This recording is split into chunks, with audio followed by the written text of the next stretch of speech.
True Crime Brewery contains disturbing content related to real-life crimes.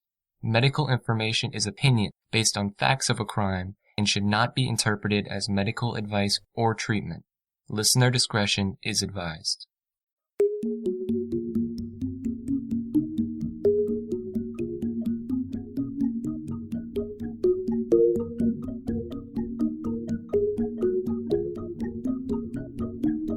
Welcome to True Crime Brewery. I'm Jill. And I'm Dick. In a small, quiet seaside town back in 1991, the bodies of young nurse Lesley Howell and police officer Trevor Buchanan were found in a car filled with carbon monoxide. Lesley wore headphones playing her favorite Christian music, and she was surrounded by family photos. These deaths stunned the community and broke the hearts of family members. What would cause these two devout Baptists and parents of young children to take their own lives? Lesley and Trevor did have one common struggle. Their spouses were involved in a lengthy love affair. Both deeply religious, Lesley's husband Colin played his role as a family man and a well-liked dentist, while Hazel Buchanan lived her life as a teacher, a wife, and a mother. But they were living a lie. The depravity and hypocrisy of this affair was a painful reality for Lesley and for Trevor, but not everyone was convinced that they had resorted to this suicide pact. Not until a surprise confession, nearly 20 years later, would the horrible truth come to light. Come join us at the quiet end for what we're calling Indecency. We know that infidelity is not a crime, but what this affair led to really was one of the most twisted and memorable crimes in Ireland's history. Now, you're probably expecting a review of an Irish beer at this point, because it is beer time. We promised you, though, that we would have the winning entry in the beer contest played today. So there is actually a little bit of a connection once you hear the beer review. But I'd like to say congrats to Kidron and Laurel. You had a great beer review, and we're going to listen to it. I'd also like to thank everyone else who entered, particularly Laura and Bobby. They had some clever ones too. But Kidron's was, to me, the best. So here it is. Hey, Dick and Jill, this is Kidron. And this is Laurel. And here's a beer review for you. We're doing the Big Bad Baptist Hazelnut Vanilla Latte Imperial Stout. It's from Epic Brewing from Salt Lake City. And just because it's from Utah doesn't mean it's light on alcohol. It's 11.2% ABV, so we know you're going to love it, Dick. The color is black with tan foam. And the smell, well, it's aged in whiskey barrels with roasted cacao nibs, so both come through very lovely. It's very fragrant on the nose with notes of vanilla, too. It's thick and syrupy and smooth in the mouth. And the taste is what you'd expect, chocolate with coffee. Also, it has a strong whiskey finish. We couldn't taste the vanilla, but it did make it very smooth. We love this beer. And your show. Thank you very much. Have a great day. Bye. Well, that was adorable. Yeah, I hope they're older than they sound. I know, they don't sound old enough to be drinking. No. But, so, they have won themselves a pair of earbuds and some other swag that I'll throw in the box. Yeah, so email us your address, Kidron, and we'll get this stuff out to you. Yeah, sounds great. Thanks again. So, I guess we can't open it up because we don't have it, so we'll have to skip that whole thing. So how are you feeling, Dick, about being in the house? It's starting to get to me a little. I miss the quiet end. We have to get back there. Yeah, I know. But the problem, as I see it, is even when they start reopening things, how do we know when it's safe? We really don't know. I mean, you can take precautions and when there's a vaccine, but that'll probably be a couple years. Oh, yeah, easily. Easily, yeah. So, I mean, just because they open up bars and restaurants again doesn't mean I'm going to be flocking to it. No, of course not. You know, I have to admit, in the beginning, I thought this is pretty cool because I am a homebody.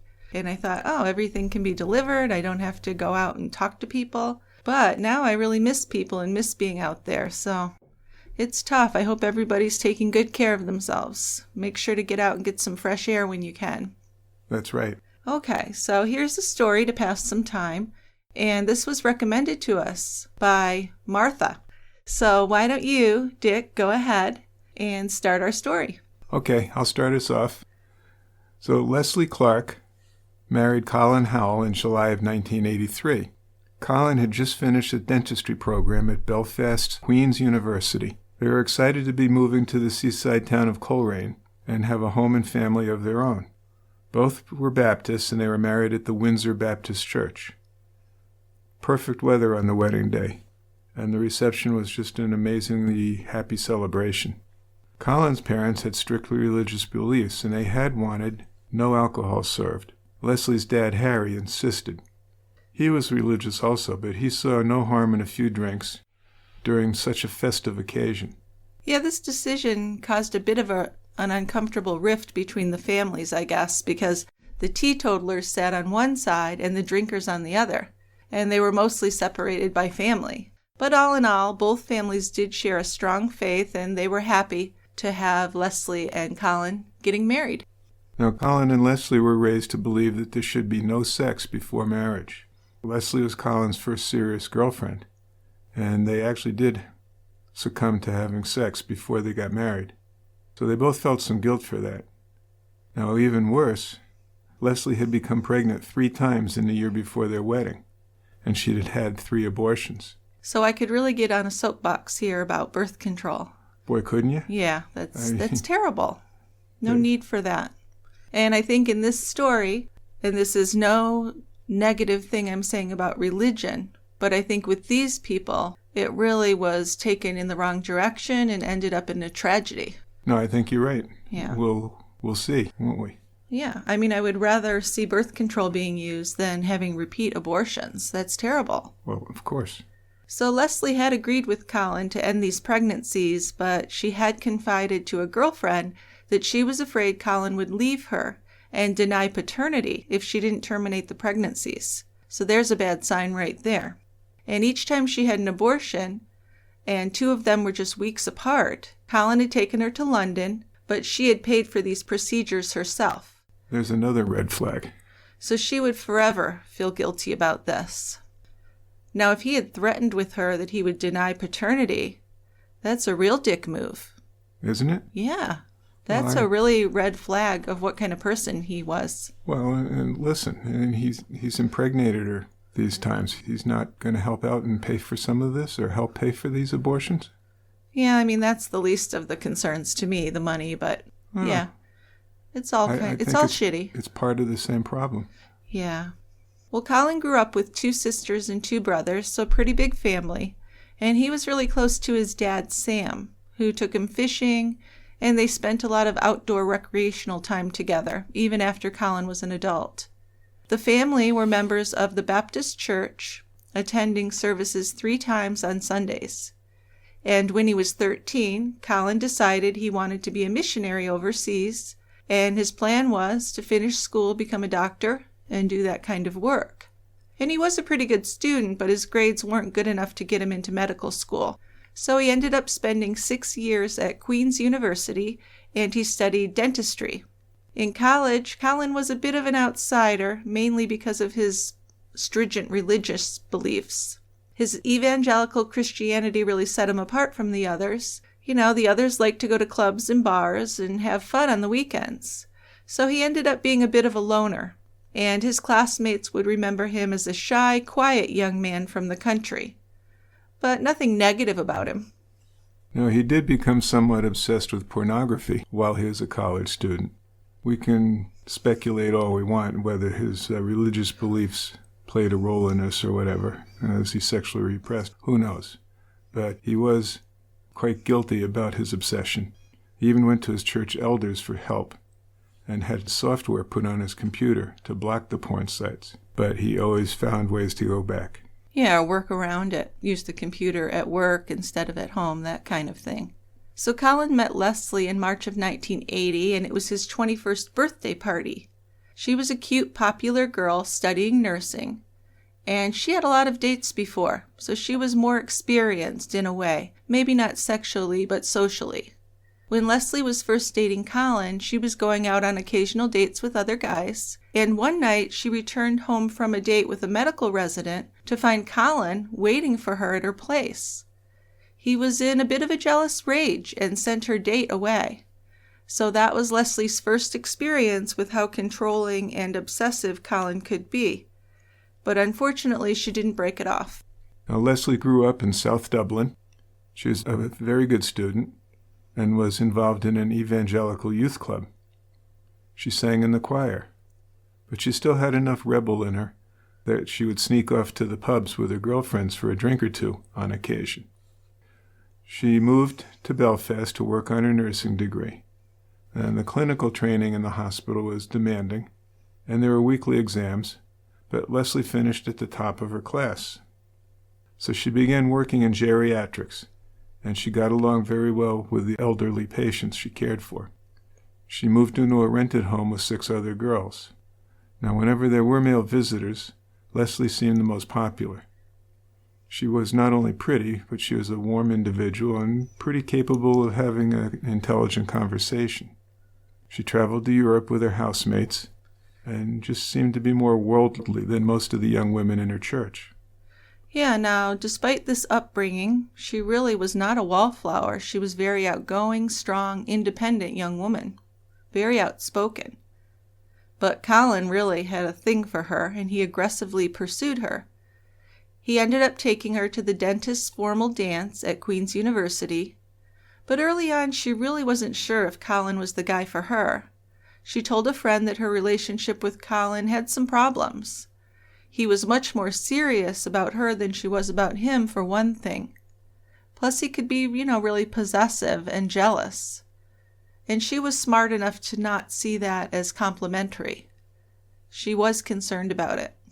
But by 1982, she had warmed up to him. She had gone on a holiday with him to Greece with some friends too, and they all had fun, and when she returned, she confided to a childhood friend that she was in love with Colin. So after their 1983 wedding, Colin and Lesley rented a house in Coleraine, where Colin had his first job as a dentist. Soon they bought their own house. Lesley made friends with other young married women through a small Bible study group, and they took turns meeting at one another's houses. Lesley was good with everyone's children, and she really couldn't wait to start a family of her own. She wanted to have a baby. In the early years of their marriage, Lesley seemed really proud of her husband, and even described him as being modeled after Christ. Now that's certainly high praise, isn't it? Sure is, right? But as time passed, she seemed to be getting less enthralled with him. And at one meeting, she let it slip that Colin wasn't the saint she had once believed him to be. Yeah, so these are issues within that marriage, so we have no way of knowing if it was the pornography, if he was, being unkind to her, if he was seeing other women already. We really don't know. But something was telling her that this wasn't perfect. Now, while she was at the Coleraine Hospital, she didn't enjoy nursing as much, and she asked Colin if they could move back to Belfast, but Colin didn't want to. As a consolation, he offered to spend more time with her. Then she became pregnant with their first child, Matthew, and Lesley decided it was best to just stay home full-time anyway. Solve that problem. Yeah. So after they moved to the area, the Howells had joined Coleraine Baptist Church. They both became really active in church activities, to the point where their social life was really just centered around the church. The church elders were really impressed with Colin. He was very popular, he was seen as a successful dentist, and he was made leader of the youth fellowship. So he sometimes took children out on day trips. Now, the other side of the story is that Lesley was feeling isolated at home and was missing her nursing work that she had done in Belfast. She was finding out that domesticity wasn't all it was cracked up to be. And she was also finding out that she wasn't the best housewife in the world. House was messy. She found discussions with other young mothers uninteresting and unchallenging. Yeah, so she really was an independent woman, and probably more independent than Colin would expect his wife to be. She didn't hesitate to leave the house and leave him with the baby when she wanted some time on her own, and she also had trouble sticking to the budget, so they fought a lot over her spending habits. Not that she was buying anything super extravagant, but she liked to go out and buy nice clothes here and there. And she liked to go out and try and do some things away from the house, which you can imagine. You're in the house all day, every day, alone with a baby. Some people are really gifted at that and thrive, and other people just can't handle it. But Lesley did handle it. She just wasn't real happy with it. Now, in 1986, she became pregnant with her second child. Now, this is a stressful pregnancy, as Lesley's mother had health issues, and she, in fact, died just 10 weeks before Lesley's daughter Lauren was born. So Lesley had some postpartum depression, but never had it diagnosed and never received any treatment. Also, by this time, Colin's career was growing, and he decided to go out on his own, which would certainly increase the stress in the household. Well, sure. I mean, you're starting your own practice. That's tough. It sure is. And Lesley would end up getting on some antidepressants, but it would take a long time for her to actually go to a doctor. I mean, they really relied on church elders for any counseling or whenever they had problems. In 1988, Colin purchased an office in nearby Ballymoney and went deeply into debt. He renovated the building, he put in the newest and only the best dental equipment. By this time, Lesley was pregnant with their third child. And this seemed like a really risky thing to do, financially, with this young growing family to support, to invest all this money in his new practice. But Colin did enjoy some risk in life. No risk, no reward. Yeah, and around the time their third child, named Daniel, was born, Colin had an affair with a married woman. She was an old friend of his from college days. Now, the affair lasted for about a month, certainly not a long-term one. When Lesley found out about it, she called the woman, and the woman assured Lesley that the fling was over. But here we are, she's got a newborn, she's somewhat depressed, she must have been feeling very vulnerable. Not only a newborn, but 2 other small children. So her hands are definitely full. It's very overwhelming. And she was devastated by the affair. Her self-esteem was low, and she felt lonely. She and Colin decided to move forward, but this marriage was irreparably damaged, and her trust in Colin definitely was broken by this. And Colin really wasn't much of a businessman. He soon had financial problems and realized that he had spent more than he could afford on this new practice.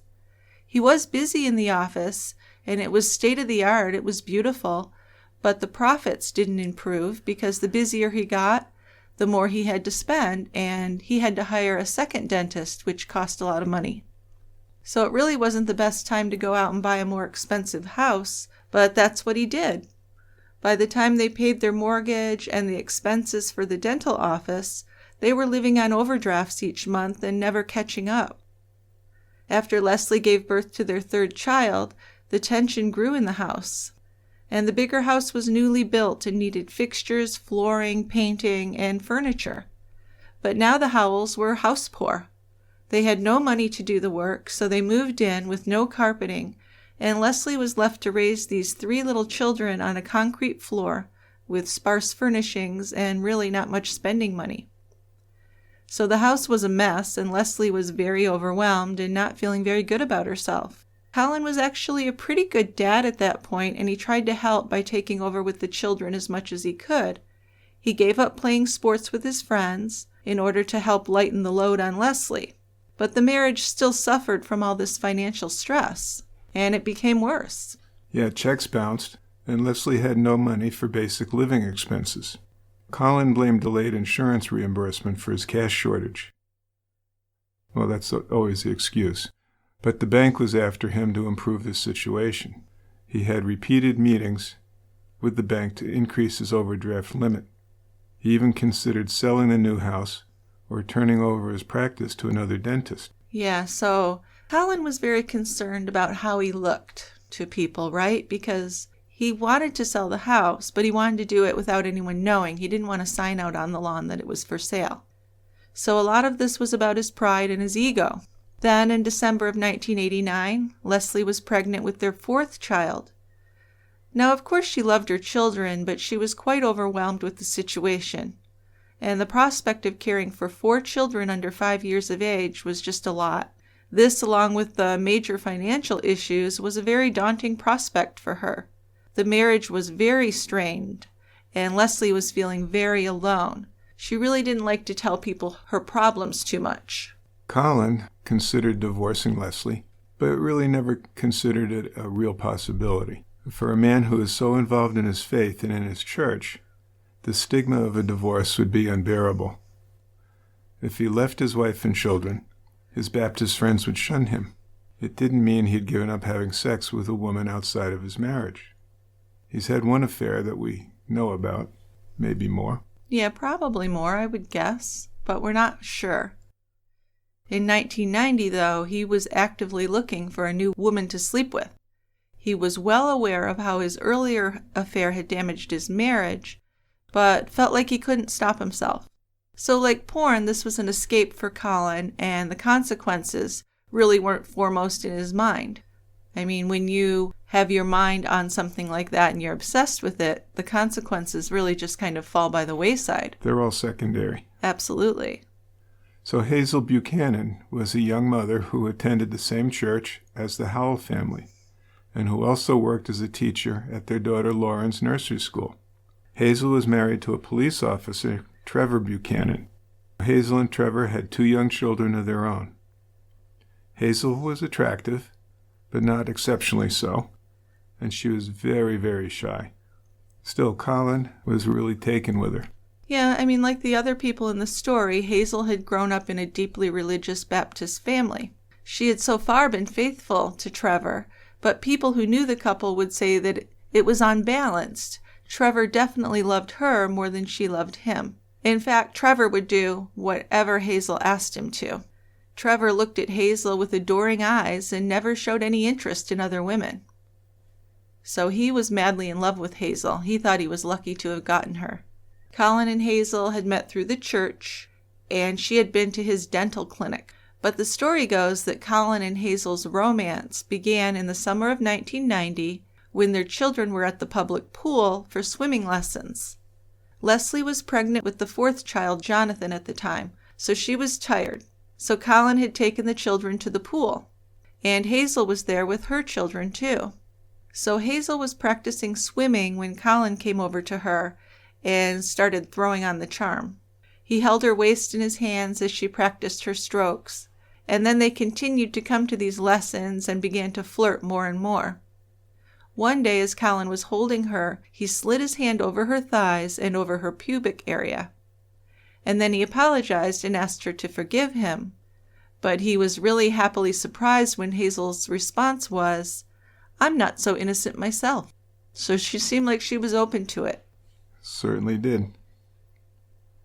And it wasn't too long after that incident when Hazel and Colin first kissed. That day, they had taken their kids to the beach on a church outing. They returned to Colin's house afterwards, and they ended up making out in one of the bedrooms. And after that, things just escalated. Colin played guitar in a church group, and Hazel said she wanted him to give her lessons. So Colin began to show up at the Buchanan house with sheets of music, and they'd sit on the sofa together with her guitar. One day Trevor came home early from his shift and found them practicing together. And he certainly didn't like the looks of that. It looked to him like something was going on between Colin and his wife. And I spoke to Hazel, but she insisted that it was all innocent, that he's just teaching her to do the guitar. Yeah, but when you walk in on something like that, you can definitely pick up the vibe. Oh, sure. Especially if you know the person well. But the first time that Colin and Hazel had sex, they did it in the Buchanan home when Trevor wasn't there. And once they'd finished, Hazel was filled with guilt and started acting like she was in denial. Like, "Oh, that didn't really happen," she would say. But she wasn't guilty enough to end this affair. It continued. They continued to meet and have sex at least once a week. And they started taking a lot of chances. I mean, for example, on more than one occasion, Colin came to Hazel's house while Trevor was there. He was asleep in the bedroom. And he and Hazel had sex in the utility room as her husband slept in the bedroom down the hall. Now that is crazy. That takes a lot of nerve. I tell you. Wow. You know, and don't forget, Trevor's a policeman. He has a gun. He could probably come out and shoot Colin and get away with it, right? Because Sure. he's in his house in the middle of the night. There's an intruder. Yeah. So, yeah, it just seems like they really had lost control, making very bad decisions, to say the least. Well, and the thing with that is that everyone's going to know about it. They live in a small town. Sure. And they're in a church together. I mean, it's inevitable with the way they're carrying on that they're going to get found out. Oh, absolutely. Yeah. I don't think it took very long for them to get found out. Well, the way they acted. Well, yeah, I mean, Hazel would even meet Colin while he was out running or riding his bike, and sometimes they visited the dental clinic after hours and had sex. Hazel liked to have him do her teeth. She was very into having pretty teeth. So he would, work on her teeth, have a little sex. But people had to notice. Sometimes Colin would be out for a run, and he would actually climb in through Hazel's bedroom window if Trevor was working. Sometimes he came in through the back garden, and Hazel would let him in through the back door. So yeah, they're bound to be found out. They're lucky they haven't been caught in the act at this point. I guess so. The Buchanan's neighbors would often see Colin driving past the house, and also see him walking to the Buchanan house while Trevor was working. He and Hazel would also go to church outings while Lesley was home with the kids and Trevor was on duty. Now, in her duties at the church, Hazel was often responsible for scheduling outings. And if the times didn't work with Colin's schedule, she'd rearrange them so that they could go out in the outings together. Yeah, and they also called one another's homes, letting the phone ring once as a message for the other to call them back. But Trevor and Lesley are not idiots. It doesn't take much to figure that out.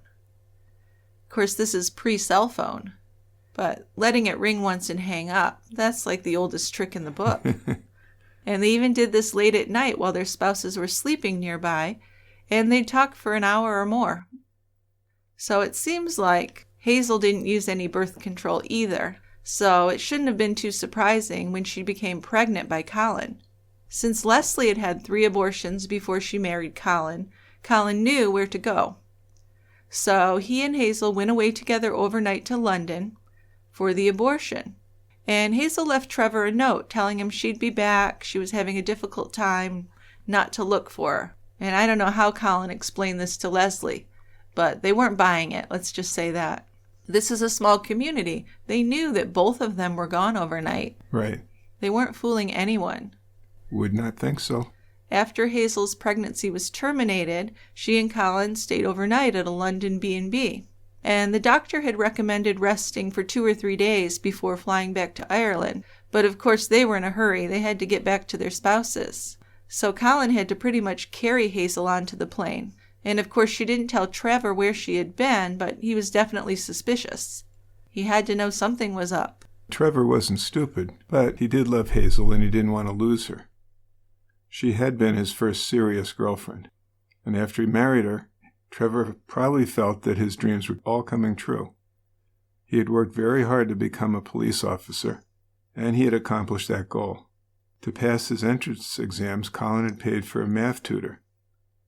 Then he was afraid his height might hold him back, so he slept on a board and hung by his legs on the bedroom door in an effort to stretch his legs. Yeah, does that work? No. I didn't think so. Well, it would work in the short term, very short term. Right. But there are things you can do, right, to make someone grow taller if they're still growing. Yeah, if they're still growing. Right. So in his teens, maybe. No. Teens. No, it's too late? Too late. Okay. Once you're into puberty, you're pretty much at your height? Done with it. Okay. Not at your height, but pretty close once you've gotten a year or 2 into puberty. Well, because that can be a big thing for boys.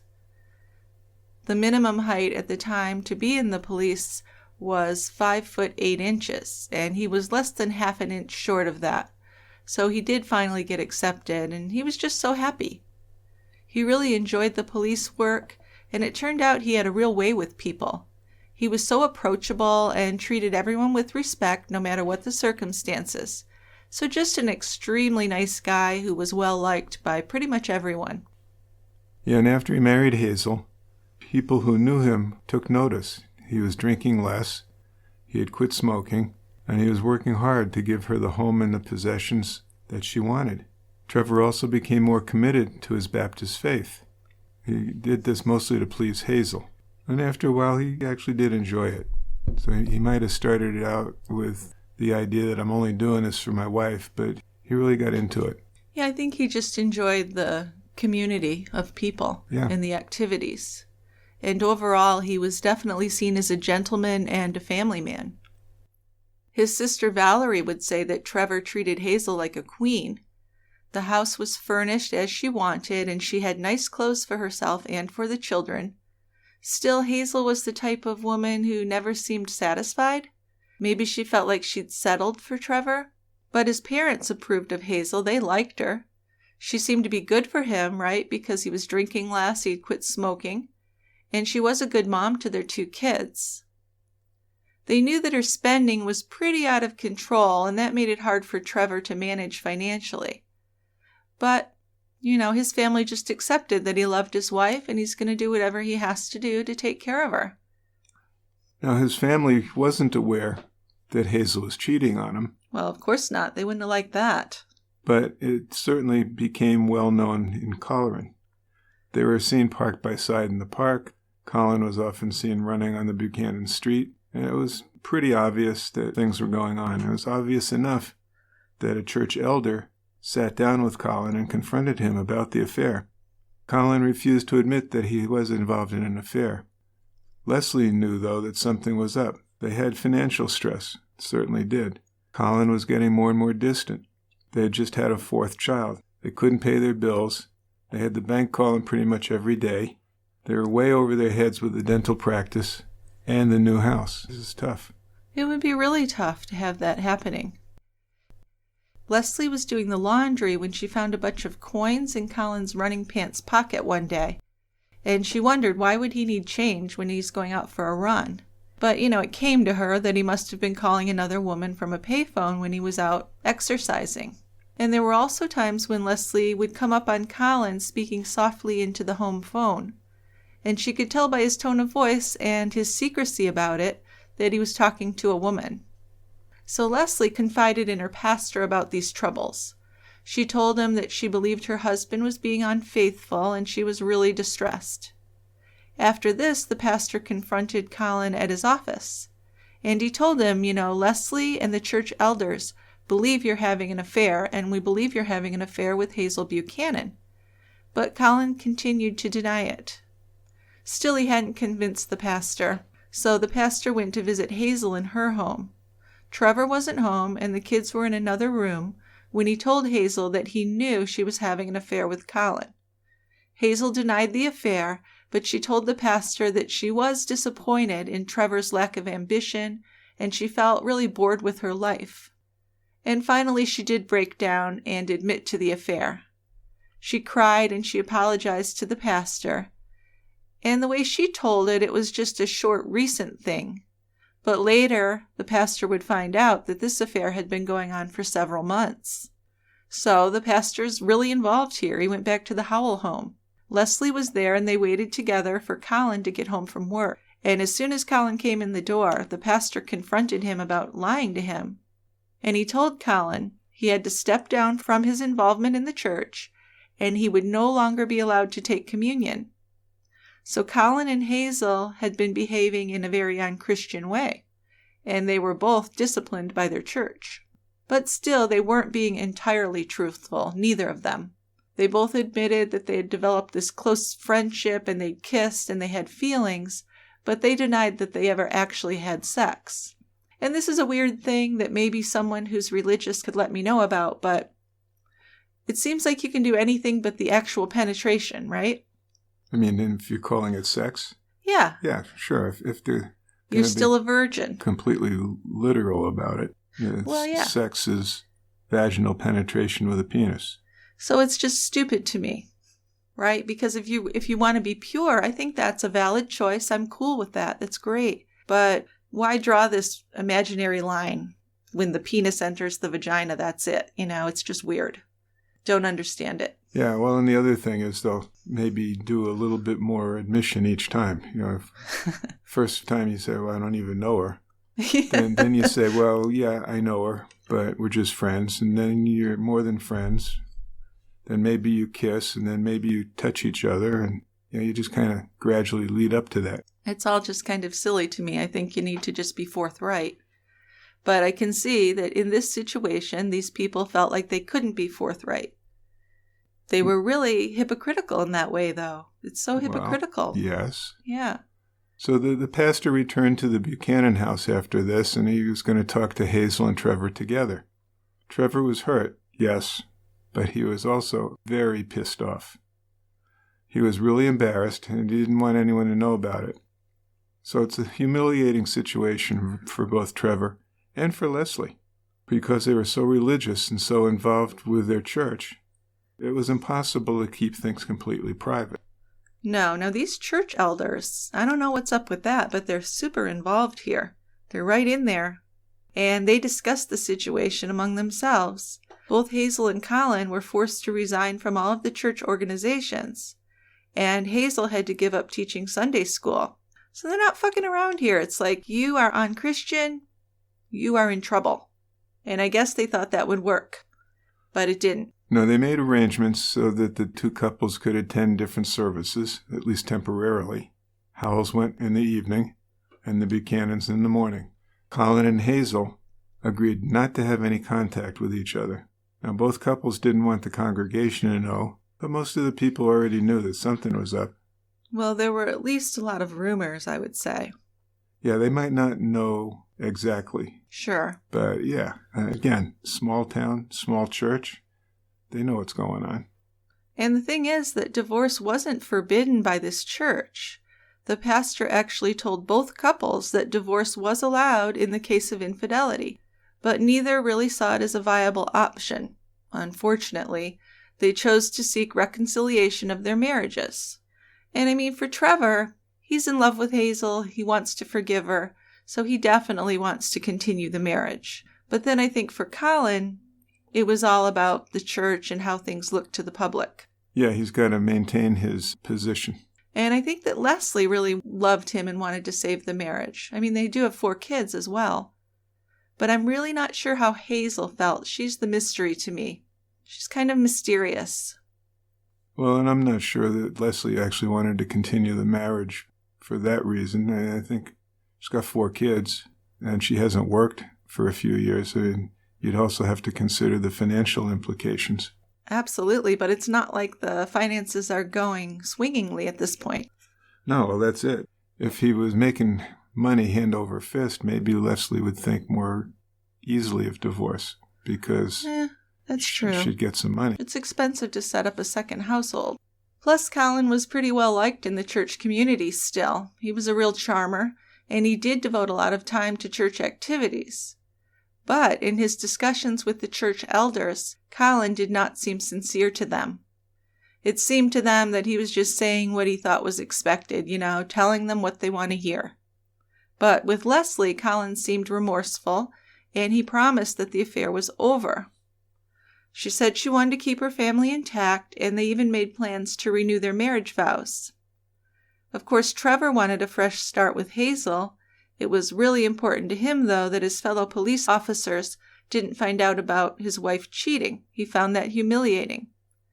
So he was hoping if they could keep it private, they could move on and put it behind them. But with all this going on, just remember Lesley was already depressed.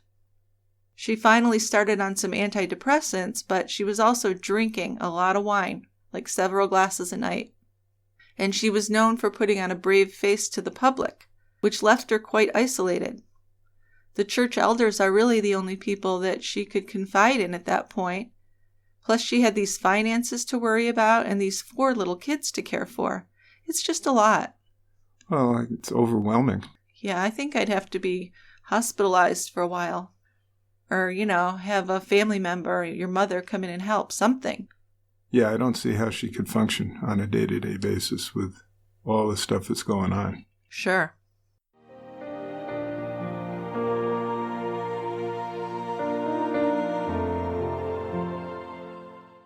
Now, it might be difficult to believe that Colin and Hazel's story of never consummating a relationship was accepted, but maybe not so much if you consider the community they lived in and the huge influence the church had on them. As fundamentalist Baptists, they believe that sex outside of marriage is immoral, and you must marry as a virgin and remain faithful for life. So the guilt of having sex outside of the marriage would be a heavy burden. Well, and here's the hypocrisy again, because if they didn't have intercourse, it's better. I just don't get that. Right, And maybe it's me. Maybe there's something there I'm not understanding. But Colin eventually admitted to the church elders that he and Hazel had intercourse. So the church got more involved to share this news with Lesley and Trevor. So holy shit, why do they feel like they have to do this? It's like they're rubbing it in their faces almost. Yeah. I don't know. I mean, I'm of the belief that sometimes don't tell someone the truth if it's just going to hurt them and not do any good. But the elders thought, they have to know. So they went to Lesley and Trevor and told them, yes, your husband and wife did have intercourse with each other. So there was a lot of fallout from this news. Lesley actually seemed shocked by this. She had believed that they hadn't had intercourse. And she charged at Colin when she heard screaming and hitting at him in a rage. So this was apparently their first physical fight. And the pastor left. He was like, oh, they're getting violent. And he left. So I don't know what's up with that either. But after he left, Lesley locked herself in the bathroom and took a handful of pain medications. Then she got in the car and drove off. But thankfully she returned. And Colin called the pastor and asked him to come back. And when he did, he was able to speak with Lesley privately, and she agreed to let him take her to the ER. Yeah, so she was admitted to the hospital and stayed there for 3 days. Very embarrassed. She told people that she had had second thoughts as soon as she had swallowed the pills. But she was pretty devastated at the time she took them. She promised a close friend from nursing school that she would never try to hurt herself again. She said she loved her children too much to leave them behind. Colin was disappointed when Lesley returned home. In his mind, the marriage was over, so he's already starting to move on from her. He thought Lesley was unstable, and he wanted to be with Hazel. Despite all the stuff going on, he still wanted Hazel. He did, and I think if he felt that way, that divorce was the correct thing to do. But of course, if he did that, we wouldn't be here talking about it today, would we? No, we wouldn't. At the same time when Colin had given up on his marriage, Lesley decided she was going to do all she could to win back his love. She bought new clothing, she had her hair done, she went tanning, and she dieted to lose weight. She also started taking aerobics classes. So according to some of her friends, she was starting to look a little bit like Hazel when she did these things, but Colin didn't even notice.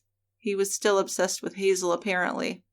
But for 4 months between November of 1990 and March of 1991, Colin and Hazel stayed away from one another. Both couples were receiving counseling at the church, and several times Lesley and Trevor would get together just to talk over their problems. I mean, they have something in common here. So I guess in the beginning they thought it was kind of comforting to talk to one another about it, but then it seemed more harmful than good, so they really didn't get together anymore. They were trying to move on and not really harp on it, Now, even though Colin was good at appearing to work on his marriage, when he was alone with Lesley, she sensed him becoming increasingly distant. Lesley was keeping a pretty close eye on him. She was looking for signs that he was seeing Hazel again. She would even question his friends about whether he had mentioned Hazel in conversations. So even as Trevor was thinking that his marriage was getting better, Colin was getting more and more desperate to be with Hazel. He felt trapped in his marriage. The pastor told Colin that Hazel was doing well and was moving on, but that just made him want her more.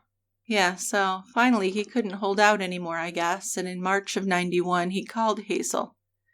And they both agreed they were still miserable in their marriages, and Colin was just thrilled to hear that she hadn't actually moved on. The pastor had just said that. So they went back to the affair. Then there was an incident which really frightened Lesley. She called and told a girlfriend about it. Lesley'd been taking a bath with the tape player plugged into an extension cord, and Colin came into the bathroom, and he said he needed the tape player. But when he picked it up, the cord fell into the tub with her, and she got a shock from it, and she threw the cord out of the tub onto the floor. So she wasn't sure, but she did have a fear, at least in the back of her mind, that maybe Colin had tried to kill her. She was very unsettled by this incident, and enough so to tell a friend about it. But then she wondered, maybe I'm just being silly. She just wasn't sure. So just from the description of this incident, and knowing what happens later, of course, I can certainly see that this might have been the case. He really kind of hated her. Yeah, well, and maybe the other thing was that he knew it wasn't going to kill her, but he wanted to scare her by doing it. And what would that accomplish? Just to let her know that he's got his eye on her. Huh, that would be creepy. Yeah, it would be. Yeah. But I don't I know. You see in the movies and stuff that they're taking a bath and the radio or something drops into the bath and you get electrocuted. Sure. It doesn't work that way exactly. Well, it can, right? It certainly can. Rarely. Okay. I mean, you need to really get a good jolt. Yeah. So maybe he was just being mean to her. That's how I took it. Okay. It was just being an asshole. So Lesley's beloved dad, Harry Clark, died of a suspected heart attack on May 7th of 1991. Harry had moved in the previous year to be closer to his daughter and the grandkids. So he had a small house near the sea, near Lesley and Colin's house, and he had made a few friends there. So Lesley and the kids would visit him every Sunday, and he often came to their house to help out. But then Harry felt unwell, and he'd been feeling that way since late April. So on the night of his death, he had flu symptoms, and Lesley invited him to stay at her house. So that evening, Lesley and Colin had gone to the movies, and they'd hired a babysitter. And when Lesley got home, she found Harry on the kitchen floor with no pulse. And he was pronounced dead at the hospital. So there's never been any proof. But years later, many people would speculate about whether Colin had anything to do with Harry's death. He was an older guy, and it looked like a heart attack, so no autopsy was done. But Harry left over $200,000 to Lesley. But of course she didn't care about that. She loved him, and losing her dad was just devastating. I mean, she's already going through so much. He's one point of comfort for her. And now he's gone, so she's just devastated and more depressed. Yeah, when she was alone at home, Lesley would drink quite a bit of wine. It helped her pain.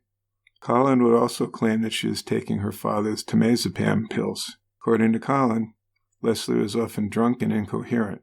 Then Colin began to wish for his wife to drink herself to death. Great guy. He felt that she had given up on motherhood.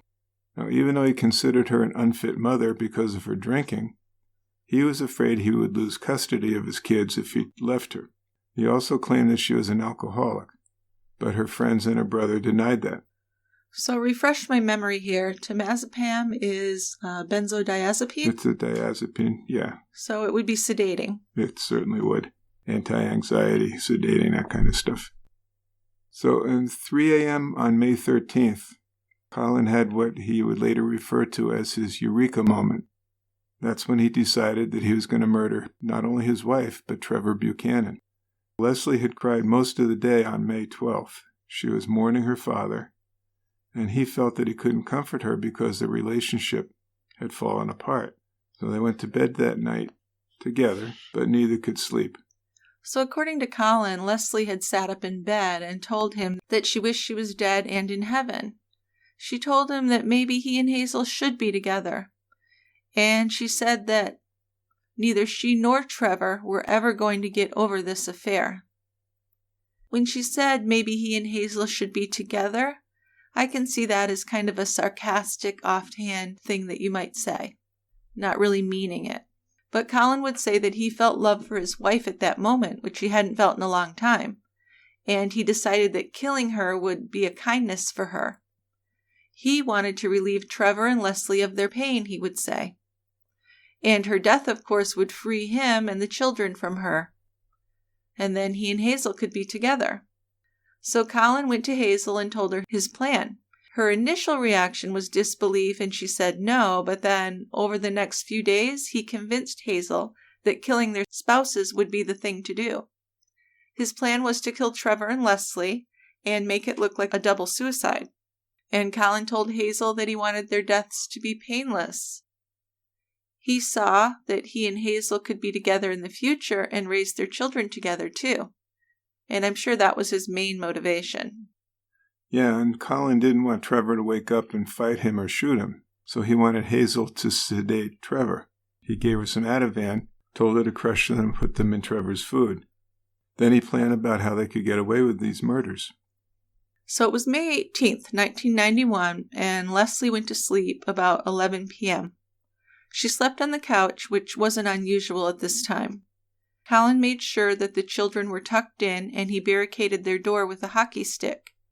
He had actually kept them up extra late so they'd sleep very soundly that night. And I wouldn't put it past him to have drugged the children, just as an aside. But that afternoon, Colin had worked in the garage, and he had cut a baby bottle in half, putting the cut nipple into a garden hose. For his plan to work out, he needed Lesley to be sleeping soundly on the sofa because their bedroom was too far away for the hose to reach from the garage. He had called Hazel that afternoon to let her know that the plan was on, and he went through the steps with her, reminding her to drug Trevor and to park his car away from the garage. After Lesley was asleep, Colin put on surgical gloves and attached the hose to his tailpipe by sliding the wide end of the baby bottle over the tailpipe of his car. And he knew that the bottle was made of a hard plastic which wouldn't melt from the heat of the tailpipe. So Lesley had fallen asleep, listening to music on her Walkman. Colin moved the hose through the kitchen to the sofa, stretched out almost to its full length. Then he went back to the garage and started the car. Once back in the house, he pointed the end of the hose at Lesley's face and tucked it under the quilt, pulled the quilt over her head. So the hose was within a few inches of Lesley's face. Then Colin moved out into the hallway and closed the door as far as he could so he wouldn't get the fumes. Yeah, so after several minutes, the room was filled with these toxic fumes, and Lesley woke up a little bit and actually called out for their oldest son, Matthew.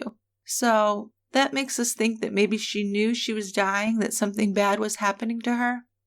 So Colin went into the room and restrained Lesley, and he lay over the quilt and pushed it even tighter over her head. Then he leaned on her and held the hose until she stopped breathing. By this time, the fumes were making him dizzy, so he ran from the room and turned off the car. Then he disconnected the hose, wrapped it up, and put it into his car. So this is all very methodical, so cold-hearted. Got it all planned out. So when he was back in his house, Colin dressed his wife in leggings and a t-shirt. Then he carried her out to the trunk.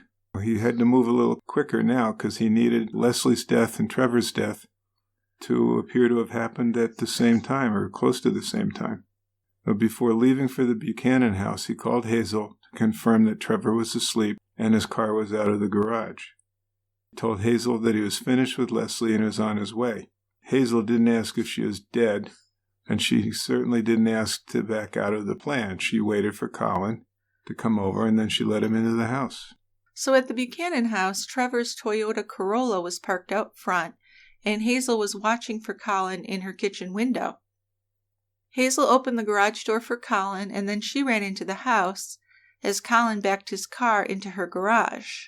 Trevor was asleep in the master bedroom, and this house was much smaller than the Howells' house, so the hose easily reached him. Hazel was behind Colin most of the time this was all happening, so Colin put the hose on Hazel's side of the bed and went back to the garage to start the car. But when he returned to the bedroom, Trevor started to stir. But at this point, Colin and Hazel know that there's really no going back. And there sure isn't. They're committed now. Right. So Colin climbed on top of Trevor and pulled the blankets over his head, and they actually wrestled. And Colin ended up bumping his head on a bedside table. Colin then shoved the hose right into Trevor's mouth and wrapped the blanket around him. So Trevor was trapped, and Colin held him down until he stopped breathing. And remember, Hazel was nearby. She didn't do anything or say anything to stop this. Which, of course, Colin's committed. He's killed his wife, but Hazel still had a choice here to stop that. So once they were sure that Trevor was dead, Colin dressed him in a pair of jeans, a sweatshirt, some socks, and shoes. These were things that Hazel had gotten out and gotten ready. Then he carried Trevor's body to the trunk and put him next to Lesley. He covered both bodies with a sheet, and then he put his bike on top of them. Hazel started a fire in the fireplace earlier, and Colin gave her the hose to cut up and destroy in the fire. After she did that, she stripped and washed the bedsheets. And before Colin left with the bodies, he told Lesley, make sure you vacuum the bedroom floor, because he was afraid with the struggle he may have left some hairs or something behind. Colin drove about 5 miles away to the former home of Harry Clark, his dead father-in-law. He put on another pair of surgical gloves and backed the car into Harry's garage. Then he removed the sheet from the bodies, carried Trevor from the trunk to the driver's side. He put one of Trevor's hands on the steering wheel, but he couldn't get him to fully sit up or close the door because Trevor's knee was stuck on the door hinge.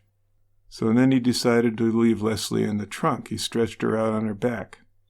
He put 3 family photos beside her. Then he put her headphones back on her and turned on the music. He took an old vacuum hose, put it into the exhaust pipe with the other end near Lesley's head. Then he started the car and closed the garage door behind him. And we walked and bicycled the rest of the way home. I mean, it really is quite a plan, right? It's an amazing plan. It is. So it was after 5 a.m. when Colin finally got back home, and it was getting light out, so he was a bit nervous. Someone's going to notice him. The first thing he did was he checked on his children, and then the second thing he did was he called his lover, Hazel. Hazel assured him that she'd cleaned up the house and burned the hose, and before they hung up, Colin reminded her to say that she had heard Lesley and Trevor speaking in her house early that morning. So the idea they're trying to put out there is that Trevor had come to see Lesley, that they had this suicide pact, and they'd gone off together and parked in Harry's garage. So at Colin's house, he opened the windows to air out the house, and then he started a fire in the fireplace. And he cut up and burned his clothing, the gloves, and the baby bottle. Yeah, and Colin had a note from a while back written by Lesley. He discovered it one day. It wasn't a suicide note, but it could kind of be interpreted that way. In the note, Lesley had thanked Colin for the good times in the marriage, and she wrote that she's going to sleep. For how long, she didn't know. The note had been crumpled up when Colin found it, but he had set it aside just for this moment. Kind of serendipitous, wasn't it?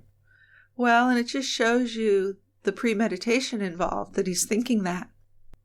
So later that morning, Colin called one of the elders at the church, Jim Flanagan, and he told Jim that Lesley was missing.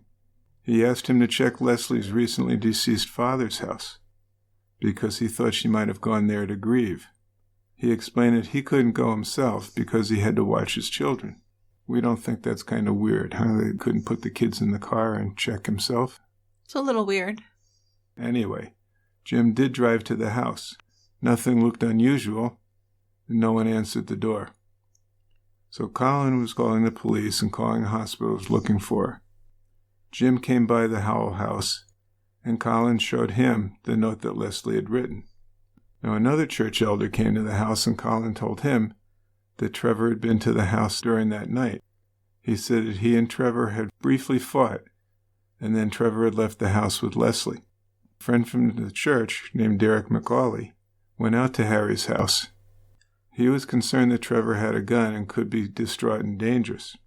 But when he did get to the garage, he saw Lesley's car parked inside, but he didn't see anyone inside, and he left.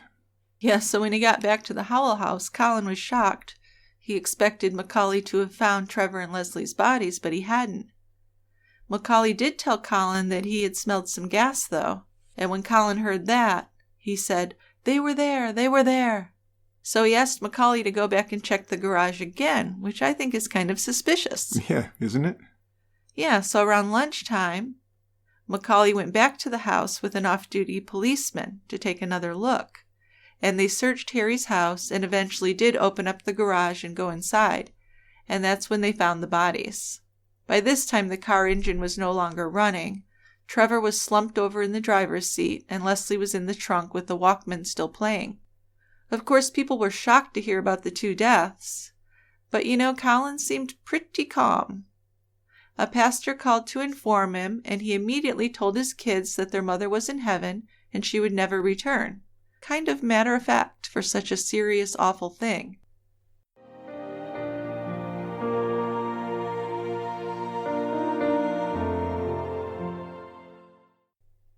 And Hazel was at a friend's house when she was notified of Trevor's death. She lowered her head and covered her face, but didn't say much. And if she did look guilty, people just believed she felt guilty for having that affair and driving Trevor to kill himself. Hazel didn't cry until she had to break the news to her children. Then she did seem genuinely upset. Overwhelmingly, the community believed that Lesley and Trevor had taken their own lives because of their spouse's affair. Not everybody, though. Many of Lesley's friends found it hard to believe that she would have chosen to leave her children. And Trevor's family members thought he was always very stable, and they were shocked by the news of the suicide also.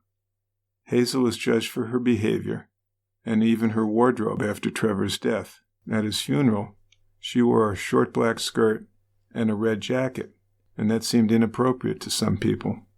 Some women thought that Hazel was relieved that Trevor was gone. And also many of Trevor's friends and co-workers were critical of the church elders and how they had handled the affair and the aftermath and all the counseling they did. They felt that counseling should have been done by mental health professionals. And I can see that. Well, yeah. Before the funerals, Colin had already written a love letter to Hazel. And he didn't give the letter to Hazel himself, but he sealed it in an envelope and asked her neighbors, Derek and Hillary Macaulay, to give it to her. In the letter, he asked Hazel not to take the pastor's advice to stay away from him. He wrote that he wanted to be a father to her children, and he wanted them to just wait for a few months and then leave town and start a new life together.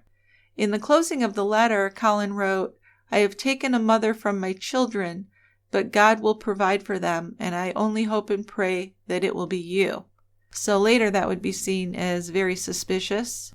Derek Macaulay had steamed open the envelope and read the letter before passing it on to Hazel, because he was suspicious. You know, he remembers how Colin acted and how he sent him to the house, and he knows Colin fairly well. So what he did was he photocopied the letter and then gave Hazel the original. But he showed his copy to a pastor, Pastor Hansford, and to his wife.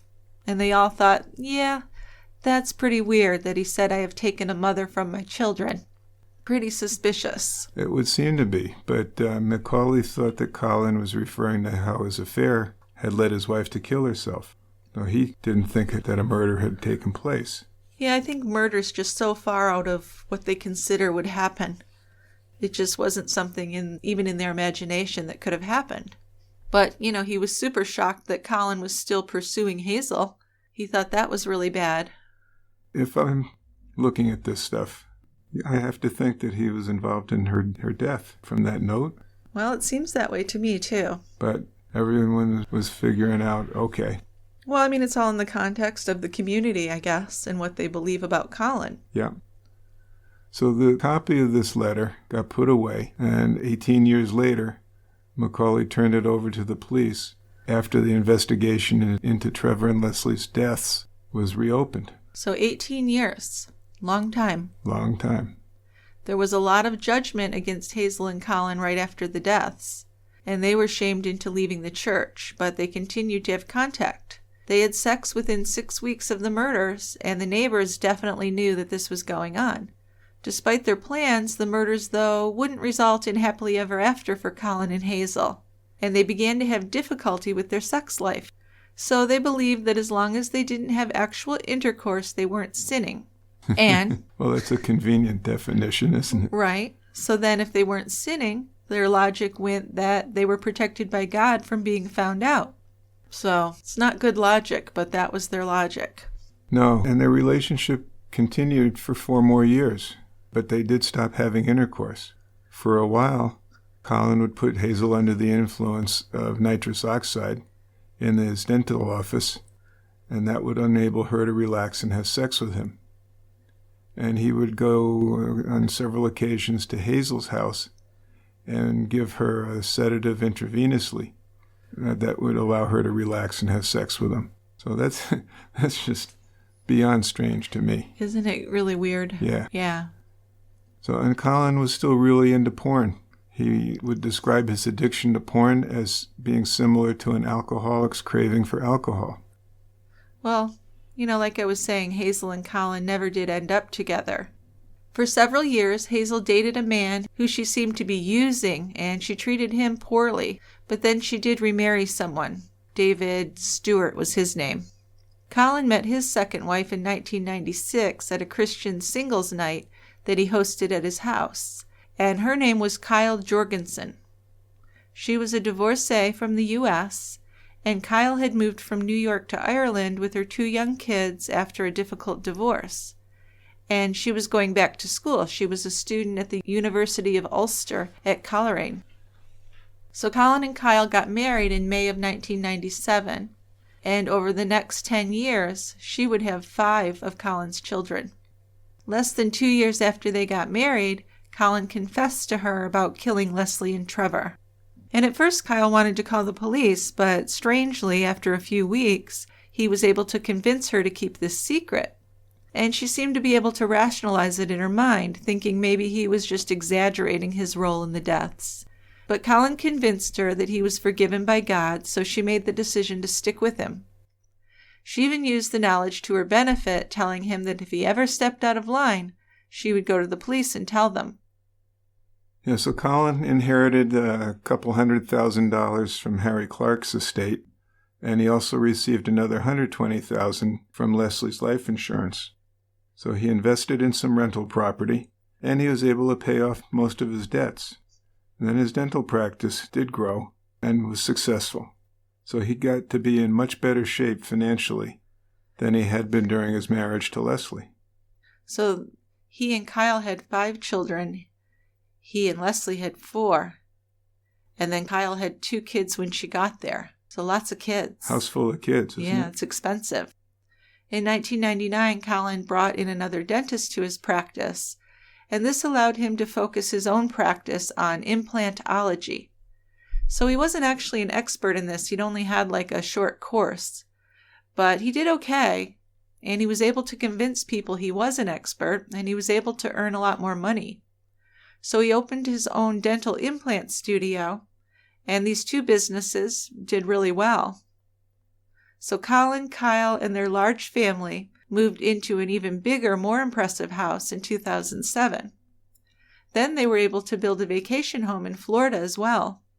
So things were going very well for Colin, and he believed, well, if things are going this well, God must have forgiven me. Well, sure.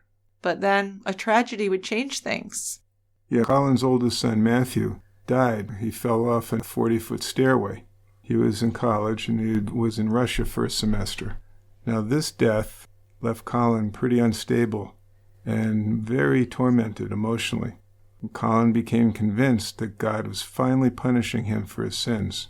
This wasn't the final straw that led Colin to confess to the murders, but it definitely made him think. Yeah, Matthew's death forced Colin to consider how Trevor's dad must have felt after Trevor's death. So he was finally able to have, a minimum amount of empathy. Nothing impressive. But he was finally seeing some of the pain and misery that his actions back in 1991 had caused people. Colin had never been good at managing his money. Now, his skills had improved over time, and his confidence had climbed, and he was doing pretty well financially. Then in 2008, he became involved in basically a Ponzi scheme, but this scheme was to recover lost gold from the Philippines. So he did have quite a good amount of money at this time. He had sold off half of his dental practices and had $300,000. He kept his share in the building and in his rental properties. Now, when he was first approached about this gold scheme, his friends and his wife urged him not to get involved. Colin said he'd heard about this investment from an American missionary, and the missionary told Colin that gold had been buried in underground bunkers during World War II by the Japanese.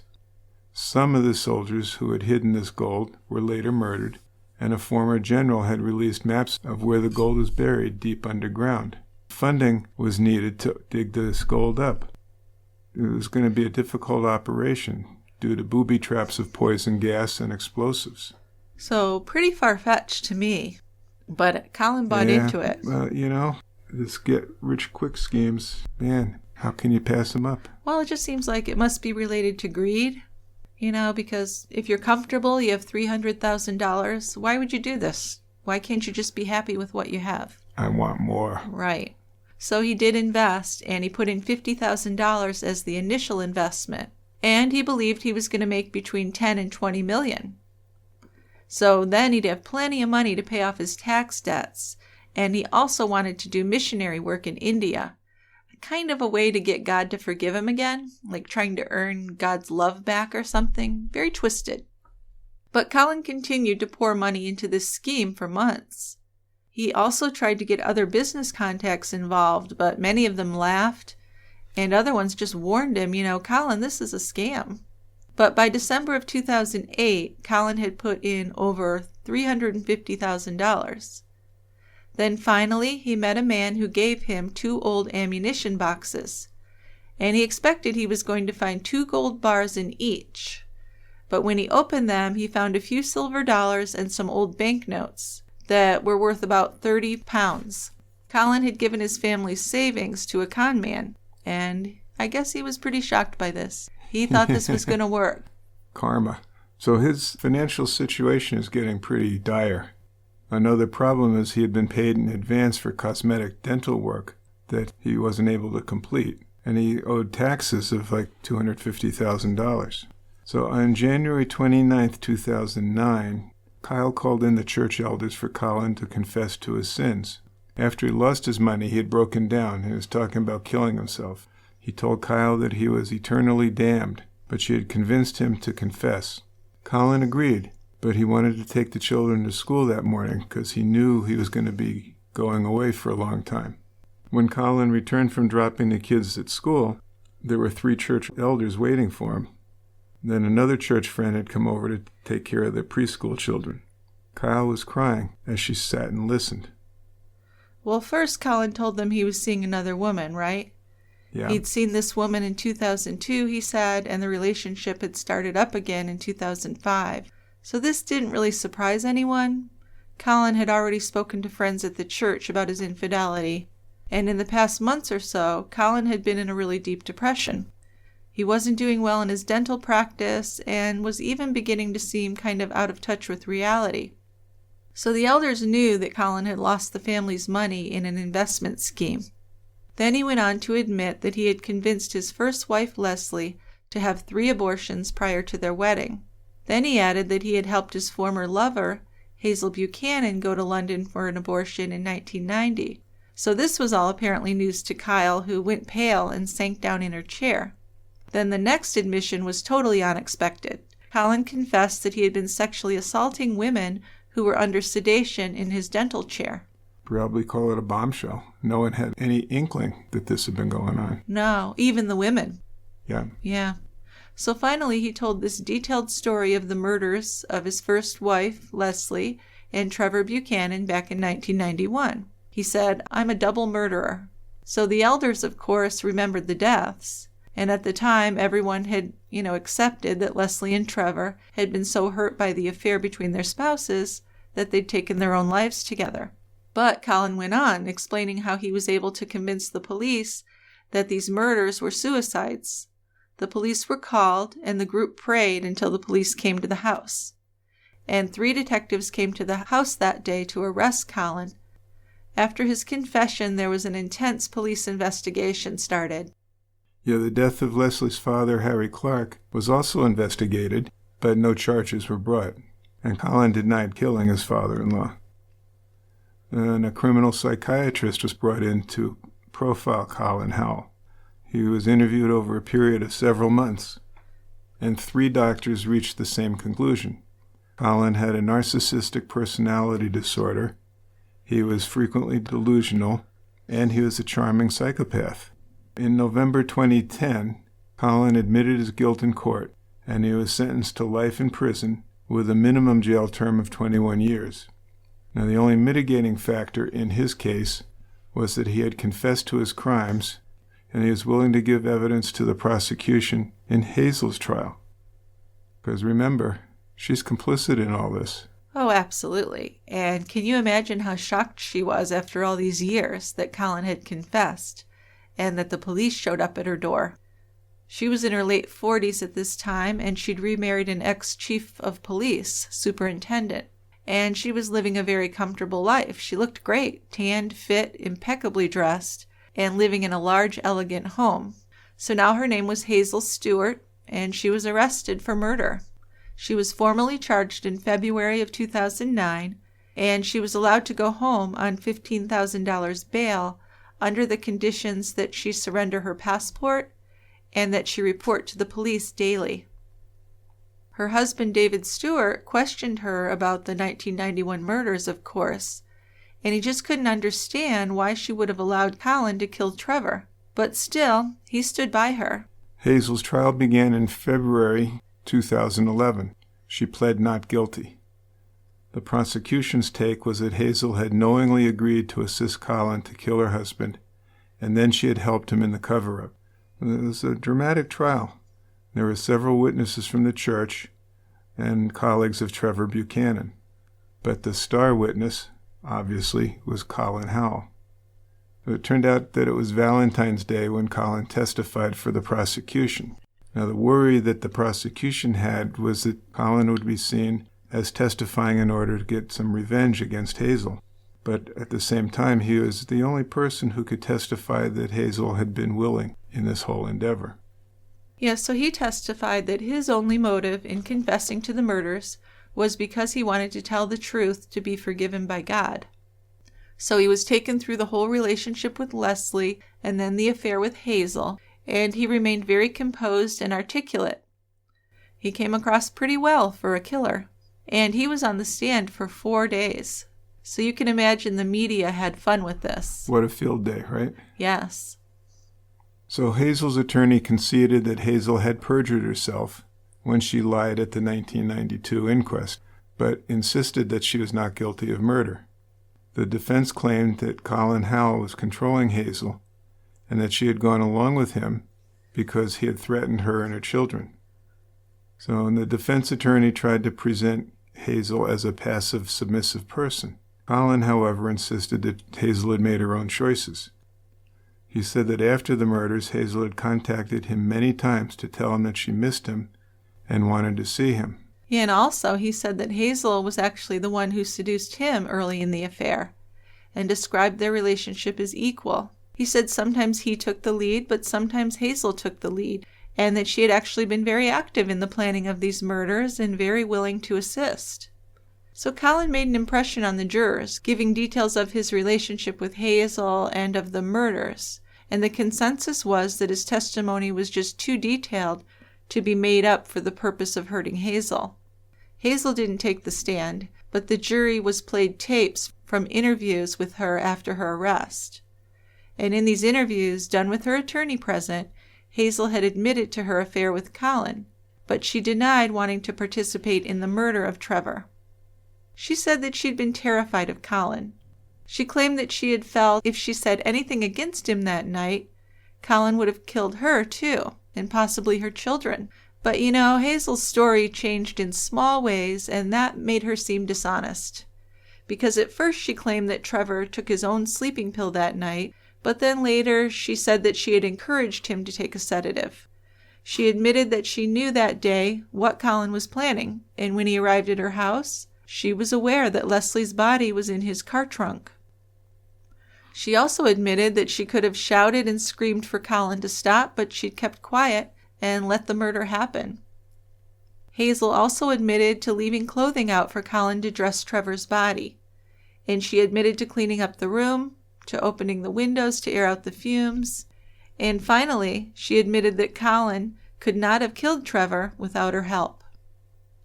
So this is all extremely damning for her. Yeah, so as Hazel waited for the jury to deliver the verdict, she was crying and distressed. It took the jury 2.5 hours to reach their decision. Very short. Hazel was found guilty of both murders. So she was given a mandatory life sentence and a minimum time in prison of 18 years. So Hazel and Colin could both be free by the time they're 70. Colin has said that he expects to have 20 years left in his life because his family is known for its longevity.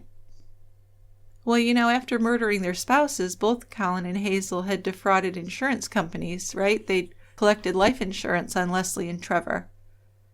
So their finances were gone over to determine what they should pay back. But of course, Colin was pretty broke and in debt by this time.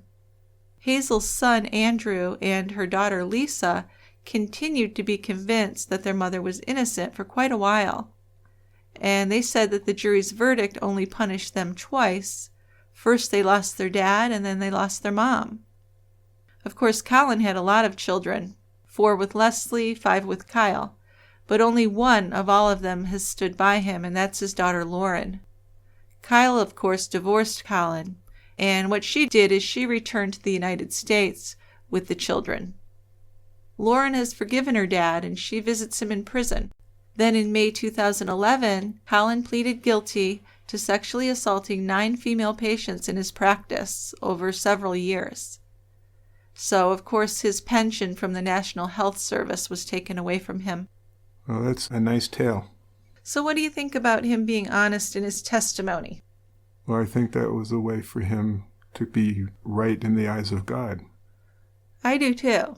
I mean, as much as I hate the guy, I think he's really legitimate about this being forgiven by God stuff. So if he's going to admit to doing it, why would he make anything up? That would screw up his whole being forgiven thing, right? Yeah, it would. I mean, I still think there was some displeasure with Hazel in the testimony, but overall I think he's doing that so that it would help him get more forgiven by God or whatever. So if we're going to say we believe that, then I guess we have to believe he had nothing to do with Harry Clark's death, Lesley's dad. Yeah, I would take that way. The guy was sick anyway, right? Yeah, he didn't feel good.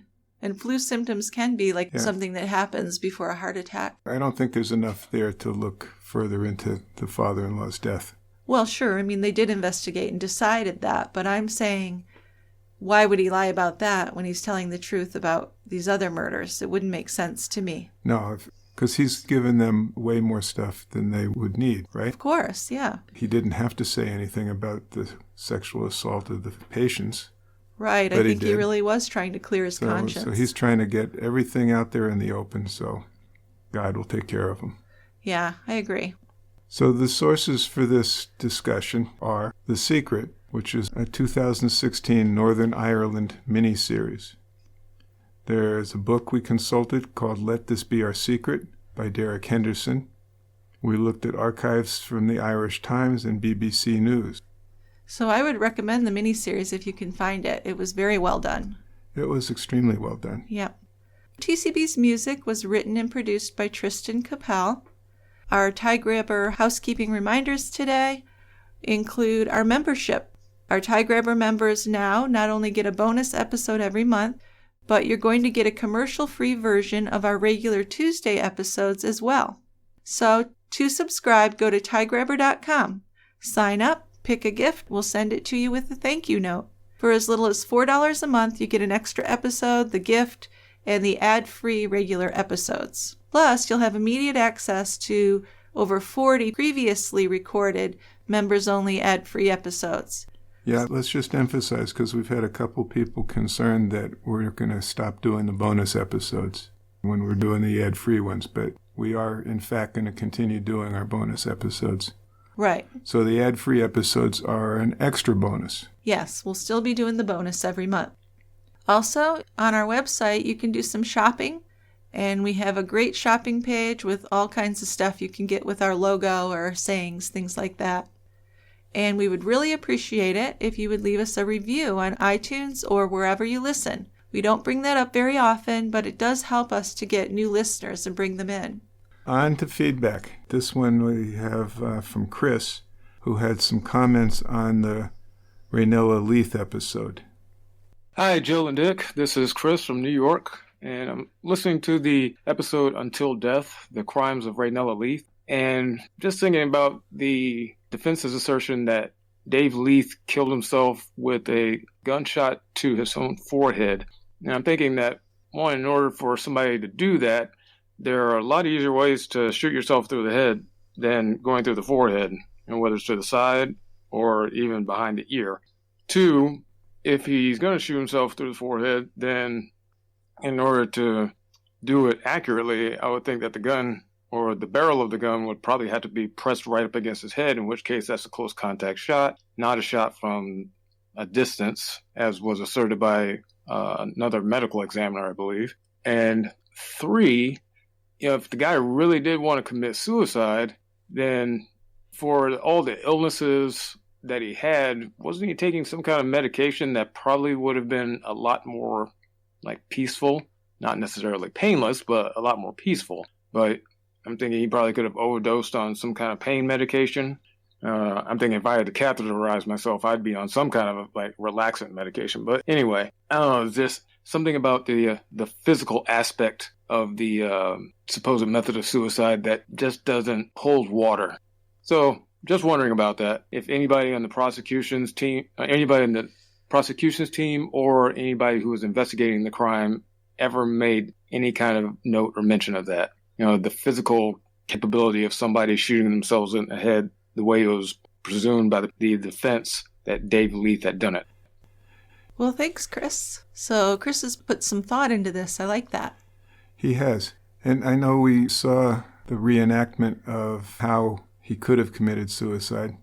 And it didn't look like it would be the way you do it, No, right? It did look very didn't. awkward. I mean, you could say, yes, that's possible, but it sure isn't probable. That's not even likely. No.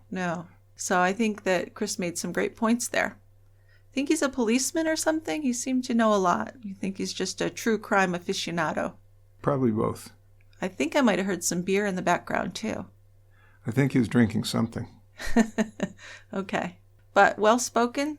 If anyone else has any comments on it, I'd love to hear from people. I thought that case was fascinating. It was. I'm still amazed that she got away with it. Oh, I know. Yeah. So we have a case suggestion from Susie.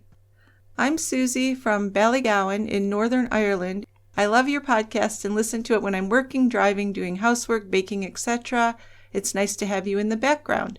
I have a case suggestion, though I'm unsure if you guys have covered it already. It's a UK case about a woman called Alice Ruggles, who was stalked and then murdered by her ex-boyfriend.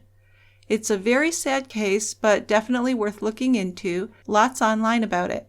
Keep safe and keep up the good work. So, I have heard of this case. How about you? Yeah, it's fairly recent. It's not too old. As Susie says, she was a 24-year-old woman who was killed by her ex-boyfriend named Trimon Dillon. Now, they had broken up, but Dillon had been stalking Miss Ruggles, and he claimed that they had had an altercation, and she fell on the knife that she had been holding, and it stuck in her neck. Right. Wasn't there something in Chicago? He fell into my knife. He fell into my knife 9 times. Yeah. Something like that. Right. What it made me think of. And this one, I think her throat was slit from ear to ear. So that's a tough sell to say that she had fallen on the knife and somehow cut herself. Sure. And then there's a lot of discussion about how helpful the police had been when Alice Ruggles was speaking to them about a restraining order and that she was being followed by her boyfriend. There's some discussion about them just continuing to kind of blow her off and not really take her seriously. Oh, but we hear that all the time, right? All the time. Your restraining orders really aren't so effective. Well, unfortunately, I mean, a lot of it... They don't restrain, do they? They might restrain from some things, but if somebody's determined to kill the person they're stalking, a restraining order is really not going to do it. It's really unfortunate. You hear this a lot with stalking cases that end up with murder. Yes, you do. Okay, one more email. And this is from JL. It's a case suggestion. And this is a recommendation for a case from the 1990s. John Hartman had just turned 15 when he was brutally beaten by a group of young men not far from the police station. He was found unconscious by a passing motorist. He was on life support before he passed away. Yeah, I think it was the next day or so that he died or was declared dead. The newspaper suggested sexual assault had been involved. 4 young Native American men were arrested and eventually convicted. However, there were issues with confessions being coerced and other issues with the investigation, pointing to wrongful convictions of the Fairbanks 4. So it's an interesting story and somewhat controversial. The 4 men were convicted and eventually released. State officials wanted it known that while the 4 were released, they were not exonerated. So this is really interesting. These, I don't know, is it a false conviction? False confession? Well, it's really, I just looked at a couple sources, but this is something that we might want to really delve into because on the one hand, we have the Native Americans that are concerned that these guys have been railroaded. But as the state of Alaska has said, yeah, we're letting them go. You're released, but you're not exonerated. Then we so what the hell does that mean? Well, that they're still guilty. So they have it on their record? I'll have to check that. Yeah, that would be something. Because if they're going to be released, why weren't they exonerated? Right. Then the Attorney General said, in this settlement, the 4 defendants agreed that they were properly and validly investigated, prosecuted, and convicted. Well, sure, but you have to wonder, did they have to agree to that in order to get out? And then the AG goes on further to say the compromise reflects the AG's recognition that if the defendants were retried today, it's not clear under the current state of the evidence that they would be convicted. So that's another tilt on it.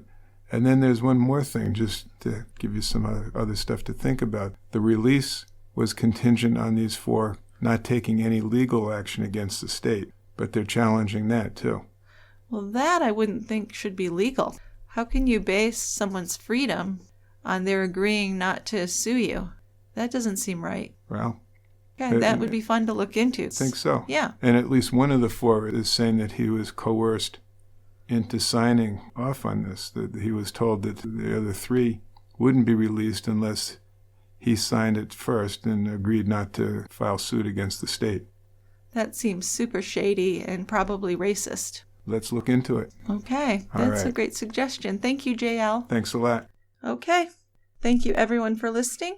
Thanks for joining me here today, Dick. My pleasure, baby. And another congratulations to Kidron and Laurel. Great job. It was fun. Thanks, guys. All right, we'll see you next time at the quiet end. All right, bye-bye. Bye-bye.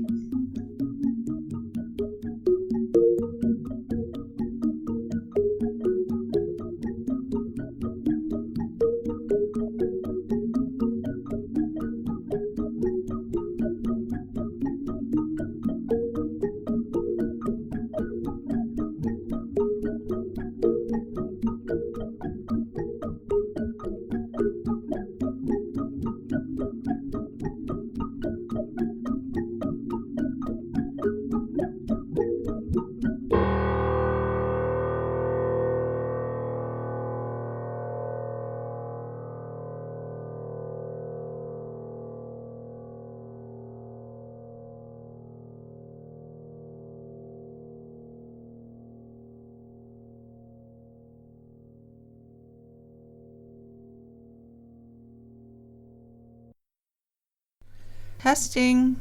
Abracadabra. Susie with seashells popping popcorn. Peripherally. Testing 1, 2, 3, 4. Don't come here evermore. Never. Evermore. What?